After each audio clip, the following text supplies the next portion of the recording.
And I don't know about you, but I'm of the mindset of I'm sick and tired of trying to succeed within this system. I know what I bring to the table. I'm going to show up, and if I deliver results, then I'm going to grow in spite of the system. And this system will have to catch up to me and adapt, because it's exhausting to try to fit into these molds that everybody creates for us, and try to bring other women along, and try to grow, and try to, get promoted.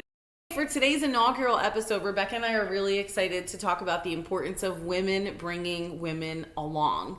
For two women such as Rebecca and I, who've brought each other along at different stages in our career, we thought this was a great inaugural topic to discuss with you, our audience. So the important parts of that would be, the responsibilities of bringing other women along, the reality of it, and the results, because I think that gets lost sometimes. Now, I don't know about you, but for me, I think there are two main groups of women and how we approach things and bringing women along. There's the workplace mom role that we fall into, where we feel like we have to, bring everybody up and coach them and nurture them and encourage them. And then there are the women who have scratched and clawed their way to the top through a ton of adversity. And they look at that as, hey, this was a rite of passage and nobody helped me on my way up. And so you're going to have to scratch and claw. It's going to build that character for you. What do you think? No, I agree. I also think with the workplace mom, it's twofold, right? You have people that will babysit and cater to and potentially do the work for to help them come up, as opposed to actually holding them accountable and giving them the direction to be successful. That is so true. And I think it comes from a lack of trust, right? Where it's, well, I am putting my name on you. Yep. And I am going out there and I want you to be successful, but I'm not giving you the space to make mistakes and to grow, and then I'm not willing to put my name on you when you do make those mistakes, which I think as a leader, you really have to be willing to do. If your team makes a mistake, you got to own it, right? And you can stand by that. But I agree with you. I think some are like, I'm going to nurture you and protect you from the world, but also protect myself from the consequences of whatever it is that you're doing.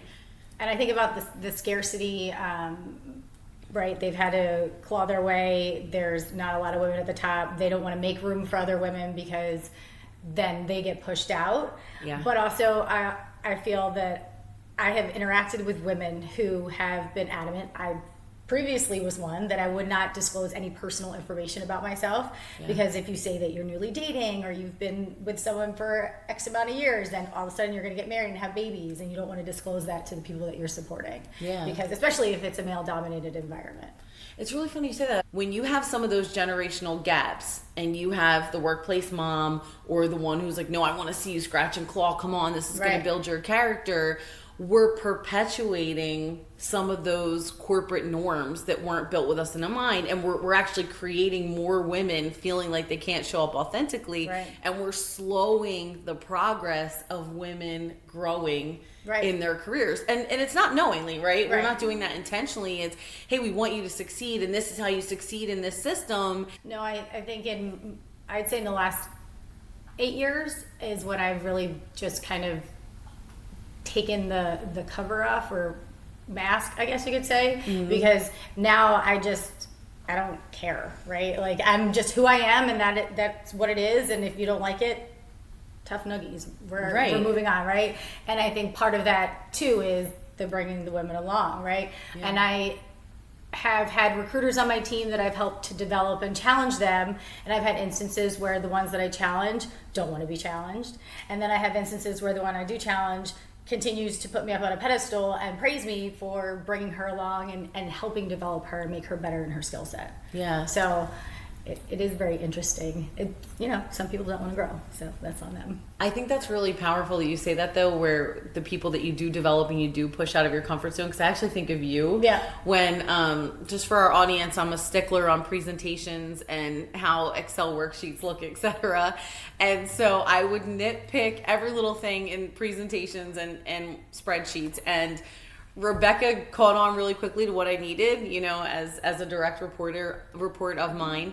But then, come full circle, she had a direct report working on a project and was coaching them through how to build a presentation and an Excel spreadsheet that was going to come to me at the highest level of our department. And there was this full circle moment of, I'm so proud of that, and here we're passing on the skills to a third person. And do you remember what I had in my office all the time as my motivation was, you're not a leader until you've built a leader who can build another leader. It's 3 steps. And I think for women supporting women, we always have to have that in mind. And I guess it goes back to that workplace mom thing. Yeah. Are you building a leader who can build another leader? And if you have to say no to that question, then you need to really assess, how are you developing the women underneath in your peer group or who you're mentoring, to make sure that they're going to have those skills where they can pour into someone else in a really effective way. Right. Yeah, I feel like I've had people become leaders, but not to the full extent, right? One, the opportunities haven't been there for them, or they just haven't been ready. Mm-hmm. But I can think of people who definitely have been ready and have gone out on their own and excelled, not necessarily in leadership, but full recruiter roles, as opposed to like a junior recruiter or somebody supporting a department. Right. I think that's a really important clarification too. When you talk about leading, you don't have to be a leader of other people. You don't have to be a boss, a manager, a director, and growing there. You could just lead in your peer group. And so Rebecca and I both have talent acquisition backgrounds, so we're going to talk about recruiters a lot. Yeah. But I think that there are recruiters that we've developed in that swim lane of just recruiting. Absolutely. Where they have grown and grown and grown, and they've branched out, and they've taken on new trainings, and really led their peer group and had no desire to go into management, but became leaders within the team. Yeah. And that was great for those creative projects or just excelling in their role. Yeah. And the empowerment that they felt in it to try new things. Yeah. Being able to run events, being able to, like you said, be that leader within their peer group, that they're the go-to person that everybody would come to for questions. Yes. And I know there's one person that I think about. She's a phenomenal woman. We both know her. Her nickname is Rapid Fire. She'll know who she is.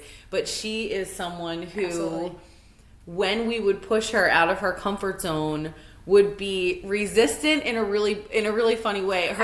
Bitch and fight the entire way. Yes. That I can't do this. You're asking too much. I don't know. There's an exam at the end. How am I going to pass this certification course? I'm not good at tests. And we would say, we know what you're capable of. Yes, you can. Yeah. And we're going to support you through it. And she would, as Rebecca said, she would bitch a little bit the entire time. Yeah. And she would say, I don't know how I'm going to do it. And then she would do it. And she would stress while she was doing it. And then at the end, she would succeed. She would get one of the highest certification scores that we had. And at the end of it, she would say, I can't believe I did that. And it was so rewarding, I think, definitely for me. I don't want to speak for you. Absolutely. But to watch her struggle through it, but struggle through it forward, right? Like, I am going to panic about this. I'm super nervous. I don't want to let anybody down. I don't want to let myself down, but I'm going to do it anyway. And at the end of this, the reward she felt, and then the additional capability she had because of it, and the confidence, it just kept boosting her. And she took on more and more things like that. And I actually think that's a really good transition to one of the other things you and I were discussing, which is about the accountability you have when another woman brings you along, right? How do you show up in those moments? So how have you shown up when someone's brought you along? What do you feel is your responsibility? Always perform, but also I always go above and beyond. Have always gone above and beyond. One, because I want to look good, but then also want to look good for the person that's brought me along, right? I want to make sure that they're putting their name on me for a reason. Then I have to perform, right? And again, just exceeding those expectations. I think by nature, I do that. I go above and beyond anyway. Yeah. But I think that there's a higher level of accountability to perform even better than what you normally would perform, right? So Right. if I do 110%, this would be 150%. Right, because it's not just your name, it's her name too, and you want to represent both of you now at that highest level. Right. And I know you've heard me use this analogy before about how do we hold the door for people, and just for our audience, right? Think about when you walk through the door of a public building with people. Sometimes there's a ton of people right behind you. You're literally, it's just a hand on the door. You're not even looking back. You know they're there. Other times somebody's just a couple feet behind you, so you'll hold the door open. And then other times you'll look down the street and you see the woman carrying a bag and her laptop and her giant water bottle and some keys and a presentation maybe that she's coming in, and you stand there, you give a few extra minutes for that woman to catch up and come in the door. But when you're the woman who walks through that door, what do you do next? What are your expectations and how do you show up? What Rebecca's saying is she's coming right in. She's thanking that woman for holding the door. She's getting herself together. She's going to say, oh, I'm so grateful I made it to my meeting on time because Rebecca held the door for me, right? And I think you need to really assess how you walk through the door when other people hold it for you, in terms of, are you showing up, or are you going, oh, thanks for holding the door. Now, can you get the elevator? Can you hold this for me? Can you, whatever it might be. Can you give my presentation for me? Right. Can you tell me exactly how to do this? I mean, if somebody holds the door for you in any way, you need to show up 100% and take ownership and accountability when you walk through that door for yourself and for other people. Yeah, absolutely. So I think that that's a big piece. Yeah, and I mentioned this to you before, but there has been a time in my retail days where I put my name on someone and she stopped showing up to work. And so from then on, I don't think I've actually ever really put my name on anyone. I've provided references for people, but I think recently I referred a recruiter that I worked with to somebody else, but that was it. Like, I can't think of any other time that I've actually referred somebody and put my name on them. And I think when you think about the women who've brought you along in those moments, right, you have an accountability. I think Rebecca mentioned performing at 150%. If you are leaving a company where someone has brought you in for whatever reason, even your exit matters, because the person who brought you in might still be there, and how you exit and how you treat your exit will reflect on you as well.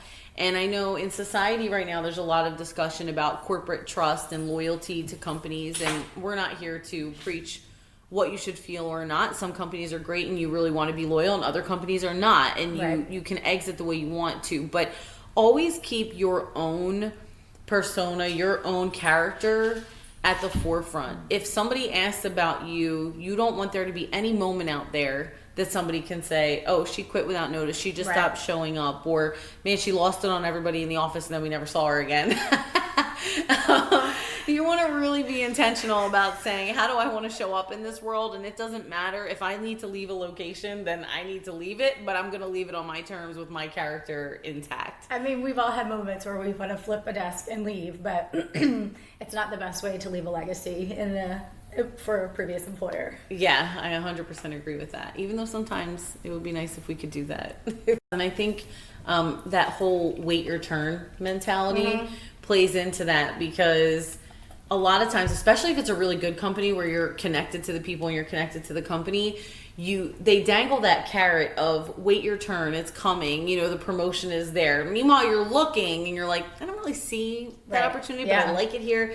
And the carrot is dangled and the carrot is dangled. And then you go, maybe I don't need to wait for my turn here. Maybe I need to move on and chase something somewhere else, because as much as I love it here, my turn isn't coming. And then on the flip side of that, you have those more toxic environments where women aren't going to be promoted, and they say wait your turn, and you're watching your male colleagues with less experience get promoted because they went on the boat with the boss and built this relationship that I feel like there was an instance where I had applied for a manager role, and it was between me and another recruiter, a male recruiter, and I had been there longer and had more success initially, but they chose him. And I had more leadership experience in the past as well, because I had leadership experience from my retail days, but I was overlooked for that opportunity. And did they give you feedback as to why you were No, overlooked? I never got feedback. Wow. Okay, so for our audience, give the feedback. When we talk about women bringing women along, there have been times where I've promoted someone over another person, and I've sat with the person who wasn't selected and said, here's why you weren't selected. Here were your opportunities. It's not about the person who did get selected, because that's none of your business. That's none of our business, right? Someone's merits, maybe they're a better cultural fit, who knows? But when someone isn't selected, you owe them the respect of saying, here's where I think your opportunities are, and I would love to coach you a little bit if you're willing to, and help you get there. Because now that I know you have this interest in growing, I'm gonna invest in you. And I think that ties into women bringing women along. You cannot leave a woman hanging like that and say you weren't selected, and then you're sitting there developing your own thoughts, I'm sure, going, and sometimes we're like, was it because he's a man and I'm a woman? And maybe it wasn't. Maybe he had a certification that you didn't have. Who knows what it was? Or maybe he had experience in this market and connections in a market that they really needed. You'll never know that because nobody took the time to sit down and say, hey, here's where we think your opportunities were, and we think you could be ready for this role in 6 months if you do A, B, C, D, E. So if you are a female leader out there, even just a peer partner, think about how you can give other women feedback that helps them be better. Right? Honesty is it doesn't have to be harsh. No. It can just be helpful. And you can approach it in a way. I'm going to do a disclaimer here because I'm going to say you can approach it in a way that's not harsh or offensive or really blunt. But my disclaimer is going to be, I'm typically blunt and don't mean to be, and so people have to call me out on that sometimes and say, man, your delivery was a little rough on that. And I'm just very direct and probably too honest sometimes. I don't know how to sugarcoat things.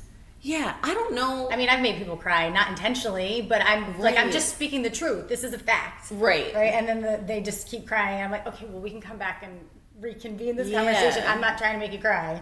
I'm just telling you the truth. Like, a matter of fact, I guess that's what you would say. It is, but you know what? I think both of us, our intent is never to harm. Correct. It's because we see the potential and be like, I'm not going to waste your time. Right. I'm not going to insult you by tiptoeing around the fact here. You and I have had those kinds of conversations where I'm like, what are you doing? Like, get it together. And like you said in that moment, like, get it together. You got to do this and this. And it's because I genuinely care for you, and I don't want you to get into a bad spot or put yourself in a position where you're perceived a certain way.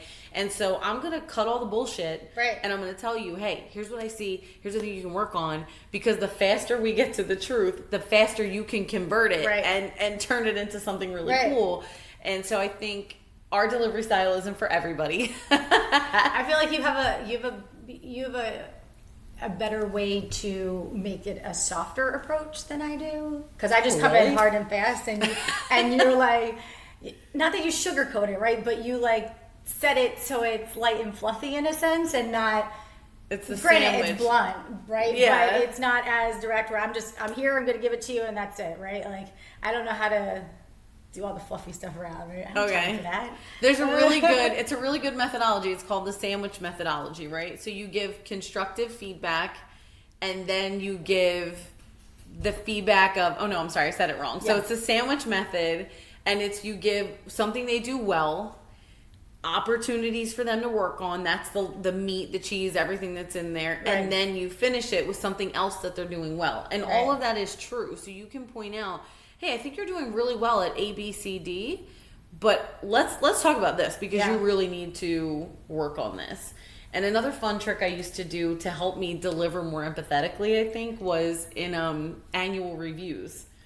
We would always ask people to rate themselves on those things first. And they would have to send them in. And I would look at that, and I would compare it to what my ratings were. And if we were closely aligned on the ratings, I knew I could go into that pretty openly, pretty honestly, pretty bluntly, and say, hey, I was right aligned with you, and you rated yourself a 3 here, and there was opportunity. Right. But if someone was rating themselves 5s down the list, and I had them at 2s and 3s, I knew I had to go in a little more gentler, because I was going to break their heart on some things, and I really needed to be able to build them up to succeed at their job. Because there's obviously, I think you feel a responsibility, right? I especially felt a responsibility for my team, where it's, if somebody thinks they're 5s and I'm ranking them 3s, there's a disconnect somewhere. And as your manager and as another woman who wants to bring you along, it's my responsibility to make sure we close that gap. in a way that makes you feel empowered to fix it, and to be constructive. But yeah, my delivery's not always, it's not always sandwiched. You try to say it as nice as possible so many times and it still doesn't get through to the person. So then you have to be more direct and blunt, because all right, I'm just done. We're gonna stop like tiptoeing, and you're just gonna have to listen to the truth. Yeah. And call it a day. I'm insulted when someone sugarcoats things for me. I'm like, I'm not stupid. I know you're trying to get to a difficult thing, so just hit me with the difficult thing, because I can deal with that. Yeah. Whatever it is, I can deal. I might not like it, Yeah. but I can deal with it. Yeah. And, it's funny. I want to share a story. It was very early on in my career. It was about a woman who brought me along, and I had no idea she was bringing me along.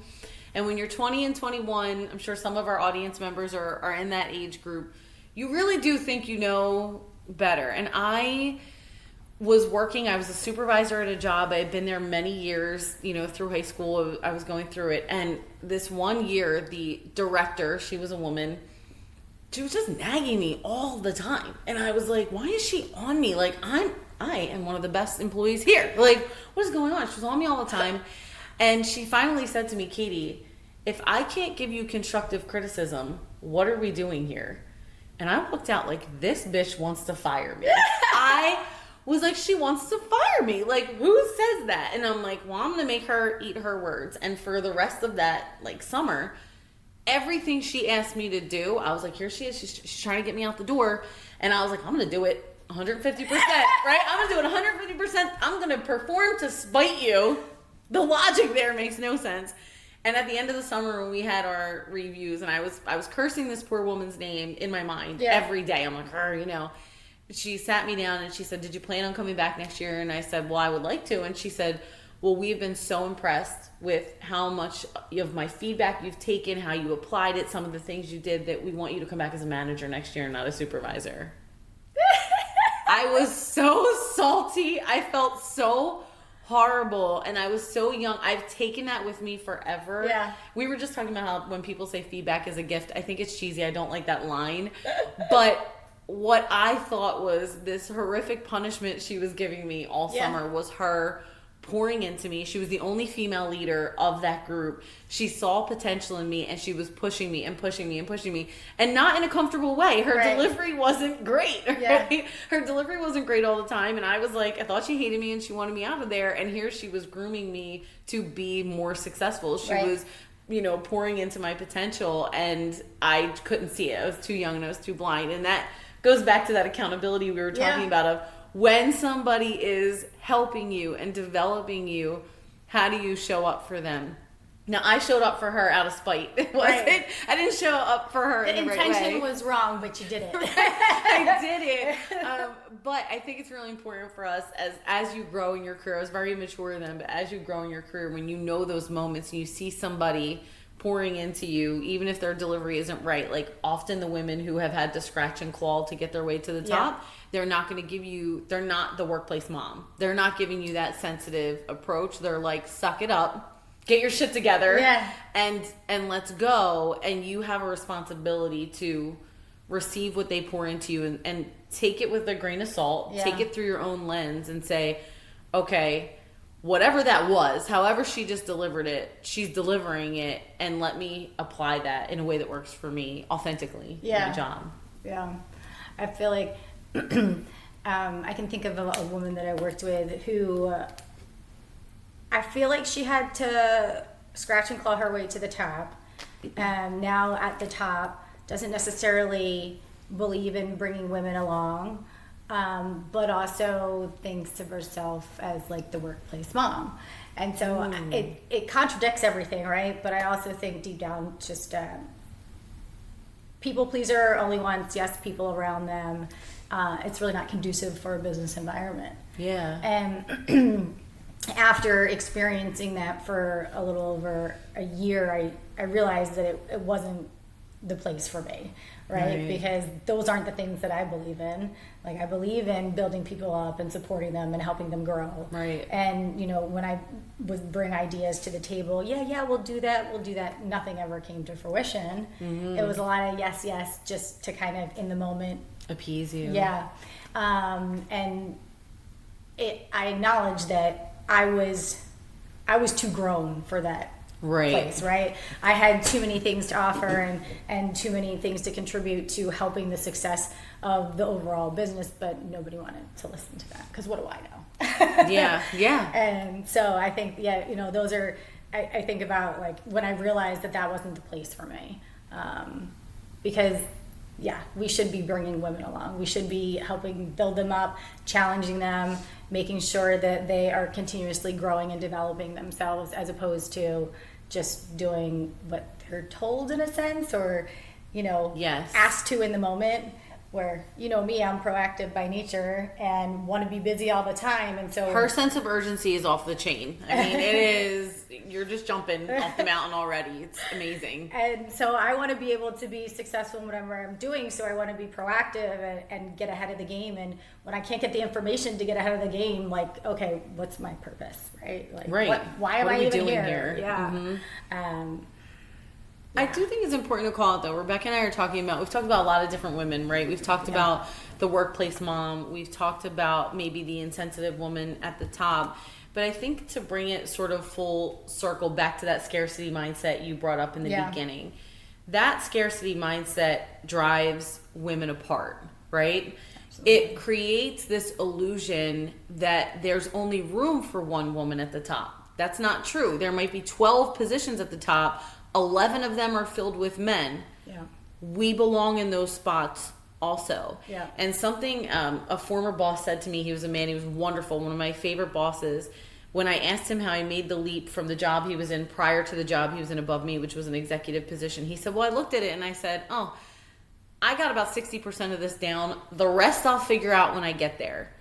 And I about died. I was like, what a privilege for you to feel like you can figure it out when you get there, because we as women are like, we have to have 99% of it before we even apply to a job like that. And I think when we step into those moments and we see, okay, there's not a job for me, there's only one woman there, so I definitely have to have 100% of the skills before I jump into this job. Yeah. And then when you get there, the one woman who's up there is like, I'm the only one here, and this young lady is coming for my role, so I'm going to make it harder for her. I had to scratch and claw my way. She's going to have to scratch and claw her way. All of that comes from the scarcity mindset. The person who's holding themselves back from applying because they only see one woman and they think they have to be perfect. And the woman at the top feeling like she's got to hold on. And I think something I've learned recently after working with women who were really, I think, insecure about another woman in the field and feeling like they had to hold on, it was very easy to be angry and resentful. But when you take a step back and you realize the system is designed to pull us apart, you could look at them with more empathy and say, whatever drove them to behave the way that they were behaving, which was inappropriate. Yeah. I get it a little bit, because when you work so hard for so long of your life and you're at a certain point and that creeps in that someone else could take it and there's not room for two of you, there's only room for one. It explains the behavior. It doesn't justify it, but it explains the behavior. And I think if we as women start bringing women along with us as the top priority and realizing that women are just in general more collaborative, I think, right? We're definitely more empathetic in general in the workplace, and we tend to look at things more holistically and tie in that emotional piece. If you can take a step back and realize that, hey, that scarcity, it's not real. Right. It's an illusion. Yeah. And there are things we can do at the front end when we as individuals are applying for jobs and going out for things and looking at the skills we've done. And there are things we can do if we're already at the top and how we bring women along. And do we bring them along in a constructive way, or do we have that queen bee mentality where we're holding women back? And so I think just closing out this episode for all of you, our audience members, we really want you to remember to look at how are you bringing other women along, right? How are you showing up when someone brings you along? And where do you go from there with keeping that as the key point, is bringing each other along. I agree. All right. Have a great day, everybody.